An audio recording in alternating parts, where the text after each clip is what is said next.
जैन साथियों, दीपांजलि एकेडमी में आपका स्वागत है। दोस्तों, आज हम जनरल साइंस यानी कि सामान्य विज्ञान के महत्वपूर्ण प्रश्न बताएंगे जो परीक्षाओं में आते हैं और आने की पूर्ण संभावना है। दोस्तों देखिए, पहला, सबसे छोटा आवृत्त बीजी पादप कौन सा है? तो लेमना है, ध्यान रखना। सबसे छोटा आवृत्त बीजी पादप कौन सा है? यानी कि पादप मतलब पौधा, तो लेमना है। सबसे बड़ा आवृत्त बीजी पादप यूकेलिप्टस होता है, ध्यान रखना। यूकेलिप्टस होता है, ध्यान रखना। सबसे बड़ा आवृत्त बीजी पादप कौन सा होता है? यूकेलिप्टस। यूकेलिप्टस को आतंकवाद का पौधा भी कहा जाता है, इसको आतंकवाद माना जाता है। किसको? यूकेलिप्टस का। अगला, सबसे छोटा पुष्प कौन है? बुल्फिया। ध्यान रखिएगा, सबसे छोटा पुष्प है बुल्फिया। अगला, सबसे बड़ा पुष्प है रेफेलेसिया। सबसे बड़ा पुष्प का नाम क्या है? रेफलेसिया। ध्यान रखना, रेफलेसिया सबसे बड़ा पुष्प, और सबसे छोटा है बुल्फिया, और सबसे बड़ा है रेफलेसिया। ध्यान रखिएगा। अगला है, सबसे बड़ी पत्ती विक्टोरिया रीजिया की है। पूछा जाएगा सबसे बड़ी पत्ती किसकी है? तो विक्टोरिया रीजिया की। ध्यान रखना, सबसे बड़ी पत्ती किसकी है? विक्टोरिया रीजिया की। ध्यान रखना। सबसे छोटा जीव, सबसे छोटा बीज आर्किड का है। सबसे छोटा बीज किसका होता है? आर्किड। सबसे छोटा बीज होता है आर्किड का। तथा सबसे छोटा बीज होता है आर्किड, और सबसे बड़ा होता है, सबसे बड़ा बीज किसका होता है? लोडोसिया का। ध्यान रखना, सबसे बड़ा बीज होता है लोडोसिया का, और सबसे छोटा होता है आर्किड का। ध्यान रखना, तो सबसे छोटा बीज होता है आर्किड और सबसे बड़ा होता है लोडोसिया का। ध्यान रखना। लोडोसिया मालदीविया अर्थात डबल कोकोनट के बीज सबसे बड़े होते हैं, ध्यान रखना, जिसका भार लगभग 16 किलोग्राम तक होता है। ध्यान रखना, 16 किलोग्राम तक होता है। यानी कि लोडोसिया मालदीविया अर्थात डबल कोकोनट के बीज सबसे बड़े होते हैं, जिसका भार लगभग 16 किलोग्राम तक होता है, बहुत होता है। अगला, कांग्रेस ग्रास पार्थेनियम हिस्टेफोरोसै। ध्यान रखना, तो कांग्रेस ग्रास पार्थेनियम हिस्टेरोफोरस को कहते हैं। ध्यान रखना, कांग्रेस ग्रास किसे कहते हैं? तो ये है आपका पार्थेनियम हिस्टेरोफोरस को कहते हैं। ध्यान रखना, कांग्रेस ग्रास किसको कहते हैं? तो पार्थेनियम हिस्टेरोफोरस को कहते हैं ग्रास कांग्रेस। ध्यान रखना। अगला है, प्राचीन संसार की नए संसार को उपहार गेहूं, यानी प्राचीन संसार की नए संसार को उपहार गेहूं है। प्राचीन संसार की नए संसार का उपहार कौन सा है? गेहूं। ध्यान रखना, प्राचीन संसार की नए संसार को उपहार है गेहूं। ध्यान रखिएगा। अगर पूछा जाएगा कि प्राचीन संसार की नए संसार का उपहार किसे कहते हैं, तो गेहूं को। ध्यान रखना, नए संसार की प्राचीन संसार को उपहार कहा गया है मक्का को। ध्यान रखना, ये प्राचीन है, और नए संसार की प्राचीन संसार को उपहार कहता है मक्का को। ध्यान रखना, नए संसार की प्राचीन संसार को उपहार कहते हैं मक्का को। ध्यान रखना। अगला है, वो प्राचीन संसार के नए संसारों को उपहार है गेहूं, और ये नए संसार की प्राचीन संसार को मक्का कहते हैं। उल्टा है, ध्यान रखना, गेहूं का। अब धान, गेहूं, मक्का, ज्वार, बाजरा ग्रेमीनी कुल के सदस्य। ध्यान रखना, पूछा जाता है धान, गेहूं, मक्का, ज्वार और बाजरा किस कुल के पौधे हैं? तो ये है आपका ग्रेमीनी कुल के सदस्य हैं। धान, गेहूं, मक्का, ज्वार, बाजरा ग्रेमीनी कुल के सदस्य। ध्यान रखिएगा, ठीक है दोस्तों। अगला है साथियों, जब कुएं से पानी की बाल्टी को ऊपर खींचते हैं तो हम कैसा महसूस होता है? हमें कैसा महसूस होता है? ध्यान रखें। तो बाल्टी पानी की सतह के ऊपर आते ही भारी प्रतीत होती है। दोस्तों ध्यान रखिएगा, जब हम कुएं से पानी भरी बाल्टी खींचते हैं कुएं से, तो हमें कैसा महसूस होता है? तो बाल्टी पानी की सतह के ऊपर आते ही हमें भारी प्रतीत होती है। जैसे जल के अंदर है बाल्टी, जब जल की सतह के ऊपर आती है तो हमें भारी कैसी होती है? भारी, वजन ज़्यादा लगने लगता है। पहले तो हल्क होती है, लेकिन जब पानी की सतह के ऊपर आएगी तो हमें भारी महसूस होने लगती है। कैसी? भारी प्रतीत होती है। ध्यान रखना, जब कुएं से पानी भरी बाल्टी खींचते हैं। ध्यान रखना। अगला है, बादलों के वायुमंडल में तैरने का क्या कारण है? तो उनका घनत्व तो हवा के घनत्व से कम होता है, इस कारण से वो तैरते हैं। ध्यान रखना, तो जो वायुमंडल में बादल तैरते हैं तो उसका क्या कारण होता है? बादलों के वायुमंडल में तैरने का मुख्य कारण होता है उनका घनत्व हवा के घनत्व से कम होता है। ठीक है दोस्तों, इस कारण वो तैरते हैं। उनका घनत्व तो हवा के घनत्व से कम होता है, इसीलिए वो तैरते हैं, ध्यान रखना। तो उनका घनत्व तो हवा के घनत्व से कम होता है, ये मेन कारण होता है बादलों को वायुमंडल में तैरने का कारण। अगला है, प्लवन करते हुए आइसबर्ग का कितना भाग समुद्र की सतह से ऊपर रहता है? तो 1/9 भाग समुद्र की सतह से ऊपर रहता है, ध्यान रखना। प्लवन करते हुए आइसबर्ग का 1/9 भाग समुद्र की सतह से ऊपर रहता है, कितना? 1/9 भाग। अगला है, प्लवन सिद्धांत की खोज किसने की थी? तो आर्किमिडीज ने की थी। प्लवन सिद्धांत की खोज आर्किमिडीज ने की थी, ठीक है। वायु में प्रचक्की क्रिकेट बॉल की व्याख्या किस सिद्धांत के आधार पर की जा सकती है?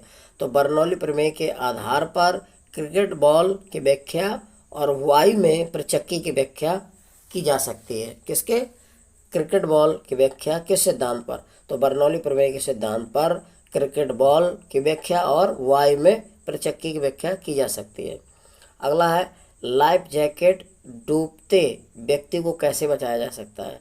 लाइफ जैकेट डूबते व्यक्ति को कैसे बचाया जा सकता है? तो ये व्यक्ति को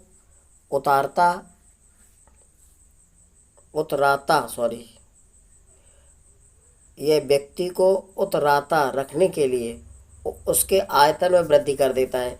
यानी कि व्यक्ति उतराता रहे, यानी कि ऊपर रहे पानी की सतह पर, तो उसके आयतन में क्या करता है? वृद्धि कर देता है। जब आयतन बढ़ जाएगा तो व्यक्ति जो है डूबता नहीं है, ध्यान रखिएगा। तो लाइफ जैकेट डूबते व्यक्ति को कैसे बचाता है? तो ये व्यक्ति को उतराता रखने के लिए उसके आयतन में क्या कर देता है? वृद्धि कर देता है। अगला है, एक लकड़ी के टुकड़े को पानी के नीचे पकड़कर रखने पर उस पर कितना उत्प्लावन बल कार्य करेगा? तो लकड़ी के भार के बराबर कार्य करता है, ध्यान रखना। एक लकड़ी के टुकड़े को पानी के नीचे पकड़कर देखने पर उस पर कितना उत्प्लावन बल कार्य करता है? उत्प्लावन बल कार्य करता है। तो लकड़ी के भार के बराबर बल कार्य करता है, ध्यान रखना, लकड़ी के भार के बराबर। अगला है, जब बैरोमीटर का पाठ्यांक एकाएक नीचे गिरता है तो क्या होता है?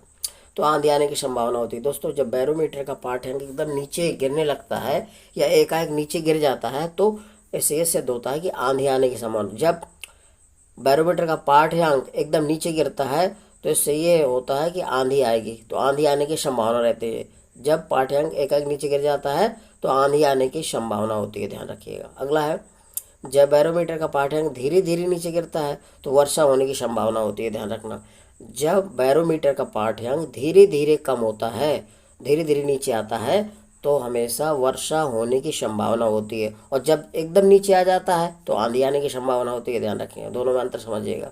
जब धीरे धीरे नीचे आता है तो वर्षा होने की संभावना रहती है, और जब एकदम तेजी से आता है तो आंधी आने की संभावना होती है। जब बैरोमीटर का पाठ्यांक धीरे धीरे ऊपर चढ़ता है तो क्या होता है? दिन साफ रहने की संभावना होती है, ध्यान रखना। जब बैरोमीटर का पाठ्यांक धीरे धीरे ऊपर चढ़ता है तो उस दिन बिल्कुल आसमान खुला रहेगा, दिन साफ रहेगा, धूप निकली रहेगी, यानी दिन साफ रहने की संभावना रहती है। उस दिन बादल नहीं रहेंगे, ध्यान रखें।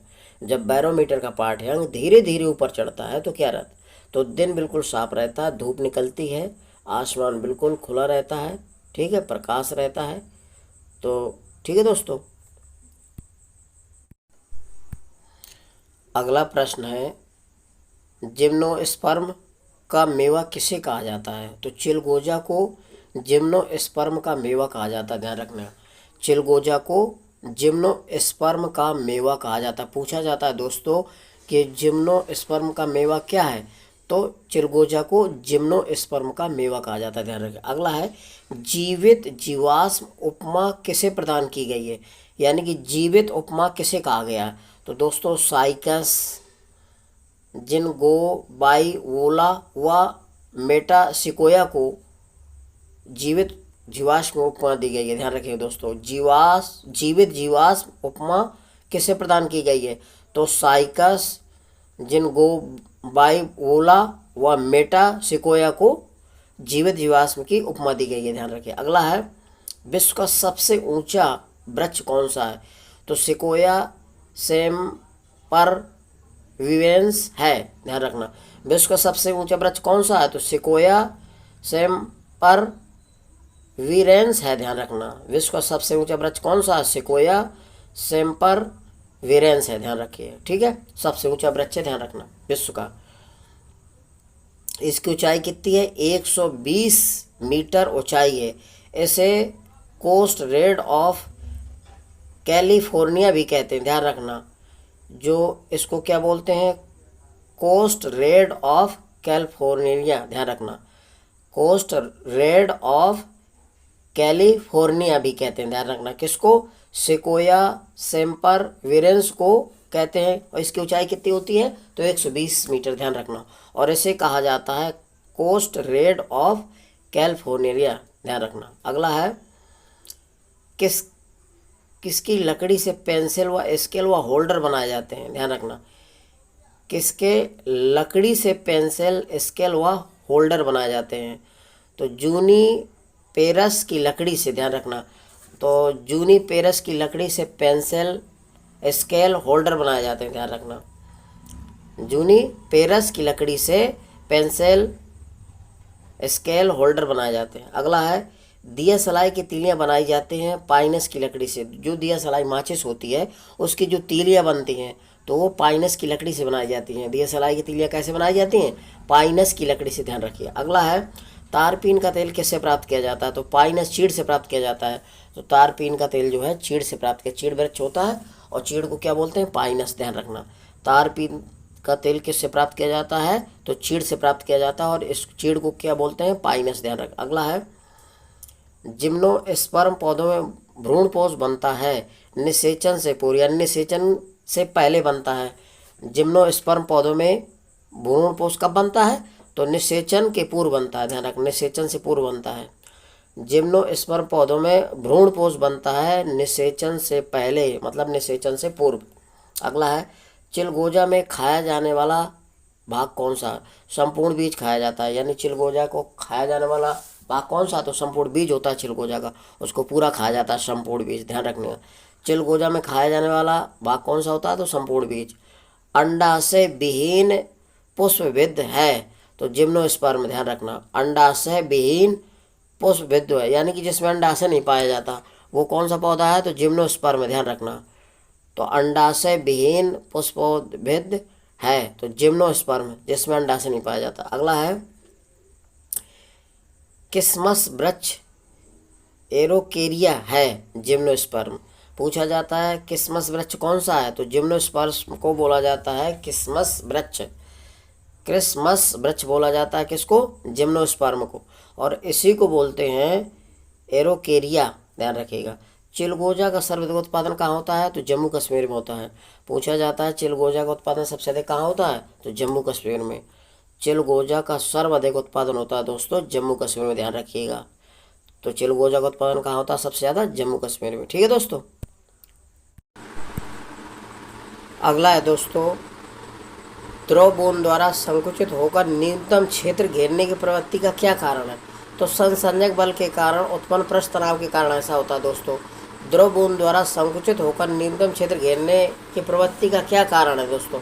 तो संसंजक बल के कारण उत्पन्न पृष्ठ तनाव के कारण ऐसा होता है। जो संसंजक बल के कारण पृष्ठ तनाव उत्पन्न होता है, तो संसंजक बल के कारण उत्पन्न पृष्ठ तनाव के कारण ऐसा होता है कि वो न्यूनतम क्षेत्र घेरने की प्रवृत्ति रखता है, पृष्ठ तनाव के कारण होता है, ध्यान रखिए। अगला है बत्ती वाले स्टोव में कैरोसिन की बत्ती में ऊपर चढ़ने का क्या कारण है? तो दोस्तों पृष्ठ तनाव के कारण उत्पन्न केशिकाकत्व के कारण होता है, ध्यान रखना। जो दोस्तों बत्ती होती है तो उसमें केश नलियाँ बन जाती है, तो केश नलियों के द्वारा ही क्या होता है? कैरोसिन मिट्टी के तेल ऊपर चढ़ता है और वो जलती रहती है बत्ती, ध्यान रखना। तो पृष्ठ तनाव के कारण उत्पन्न केशिकाकत्व के कारण ऐसा होता है, ध्यान रखना, ठीक है। पृष्ठ तनाव के कारण उत्पन्न केशिकाकत्व के कारण होता है, यानी बत्ती में मिट्टी का तेल कैरोसिन ऊपर चढ़ता है और बत्ती जलती रहती है।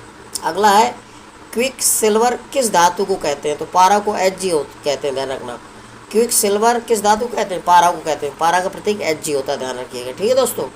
तो क्विक सिल्वर किस धातु को कहते हैं? पारा को। लैंप की बत्ती में तेल के ऊपर चढ़ने का क्या कहते हैं? केश उन्नयन कहते हैं। तो लैंप की बत्ती में तेल के ऊपर चढ़ने को क्या कहते हैं? केश उन्नयन, ध्यान रखना। लैंप की जो बत्ती है उसमें तेल ऊपर चढ़ता है तो उस क्रिया को क्या कहते हैं? केश उन्नयन, ध्यान रखना, क्या बोलते हैं? केश उन्नयन। अगला है यदि केश नली की त्रिज्या दुगनी कर दी जाए तो पानी कितनी ऊंचाई तक चढ़ेगा? पहले का आधा हो जाएगा, ध्यान रखना। यदि केस नली की त्रिज्या आधी कर देते हैं तो ऊंचाई उसकी आधी हो जाती है, ध्यान रखना। किसी केस नली की त्रिज्या दुगनी कर दी जाए तो पानी कितनी ऊंचाई तक चढ़ेगा, पहले का आधा यानी कि आधी ऊंचाई तक चढ़ेगा, ध्यान रखिए। अगला है, एक केस नली में जल की अपेक्षा एक तरल अधिक ऊंचाई तक चढ़ता है तो इसका क्या कारण है। उस तल का पृष्ठ तनाव जल की अपेक्षा ज़्यादा होगा। जल का पृष्ठ यानी कि जल का तल जो है, पृष्ठ तनाव जल की अपेक्षा देखो तब ये ऊपर चढ़ेगा, ध्यान रखना। उस तरल का पृष्ठ तनाव जल की अपेक्षा ज़्यादा होता है। जब जल से अधिक होगा तभी वो चढ़ पाएगा, ध्यान रखिएगा। यानी कि एक केस नली में जल की अपेक्षा एक तरल अधिक ऊंचाई तक चढ़ता है, क्यों, इसका क्या कारण है। तो देखो, उस तल का पृष्ठ तनाव जल के पृष्ठ तनाव से अधिक होगा तभी वो चढ़ पाएगा, ध्यान रखना। उस तल का पृष्ठ तनाव जल के पृष्ठ तनाव से अधिक होता है, इसलिए वो चढ़ता है। अगला है, किसी झील की तली से उठकर वायु का बुलबुला ऊपरी सतह तक आएगा, इसका क्या कारण है। तो दोस्तों, जब ऊपर की सतह पर आएगा तो उसका आकार बढ़ जाएगा। क्या होगा, किसी झिल्ली की तली से उठकर वायु का बुलबुला ऊपरी सतह तक आएगा तो उसका क्या होता है, साइज आकार बढ़ जाता है, ध्यान रखना। साइज आकार क्या होगा, उसका बढ़ जाएगा, हमेशा ध्यान रखना। किसी झील की तली से जो उठकर वायु का बुलबुला आता है तो ऊपरी सतह तक आएगा तो उसका क्या होता है, साइज आकार बढ़ जाता है, ध्यान रखना। अगला है, कागज पर फैली स्याही को मसीचूस पत्र द्वारा अवशोषित कर लिया जाता है, कैसे। केशकत्व के कारण मसीचूस पत्र रंध्रों के माध्यम से स्याही को अवशोषित कर लेता है। तो केशकत्व के कारण मसीचूस पत्र रंध्रों के माध्यम से स्याही को क्या करता है, अवशोषित कर लेता है। ठीक है दोस्तों, तो मेरे वीडियो को लाइक और सब्सक्राइब अवश्य करिए प्लीज़ दोस्तों। जय हिंद साथियों।